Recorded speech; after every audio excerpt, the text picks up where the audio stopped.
جی مفتی صاحب، ایک صاحب کا سوال ہے، آٹا پیسنے والا ہم سے پیسے بھی لیتا ہے اور ہمارے آٹے میں سے چنگی بھی کاٹتا ہے، کیا یہ جائز ہے؟ مذکورہ سوال کا جواب یہ ہے کہ ہمارے یہاں گاؤں دیہاتوں میں یا بہت سے شہروں میں بھی یہ طریقہ رائج ہے کہ جب کوئی آدمی گیہوں پسوانا چاہتا ہے اور وہ دکاندار کے پاس لے جاتا ہے تو دکاندار اسی پیسے ہوئے گیہوں کے آٹے میں سے ہی اپنی اجرت اور محنت وصول کر لیتا ہے۔ یہ بہت ساری جگہ دوسرا طریقہ یہ بھی ہے کہ وہ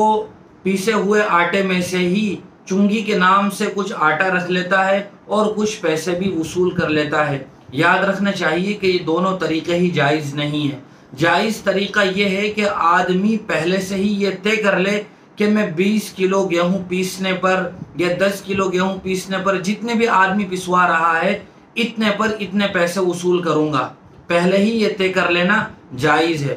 دوسرا طریقہ اور دوسری شکل یہ بھی جائز ہے کہ آدمی اگر اپنے گیہوں یا آٹے میں سے ہی اس دکاندار کو محنت اور معاوضہ اجرت دینا چاہتا ہے تو اس کے لیے بھی پہلے سے یہ طے کرے کہ میں جتنے گیہوں پسوا رہا ہوں اس پر میں 2 کلو گیہوں دوں گا یا 2 کلو آٹا دوں گا۔ اب یہ اصل مالک کی مرضی ہے، چاہے تو وہ اسی آٹے میں سے اور گیہوں میں سے اس کی اجرت اور محنت معاوضہ کٹوا دے یا اپنے گھر سے دوسرا گیہوں یا آٹا لا کر اس کو محنت اور معاوضے میں دے۔ یہ طریقہ جائز نہیں ہے کہ دکاندار اسی آٹے میں سے ہی اپنی اجرت وصول کر لیتا ہے، چونکہ شریعت کی نظر میں یہ اجارہ فاسد کہلاتا ہے، اس لیے کہ جو چیز فی الحال موجود ہی نہیں ہے، یعنی آٹا ابھی موجود ہی نہیں ہے، اسی آٹے کو پہلے سے ہی اجرت کے طور پر طے کر لینا یہ شریعت میں جائز نہیں ہے۔ اس کو فقہ اور مسائل کی دنیا میں قفیز طحان کہا جاتا ہے اور یہ جائز نہیں ہے۔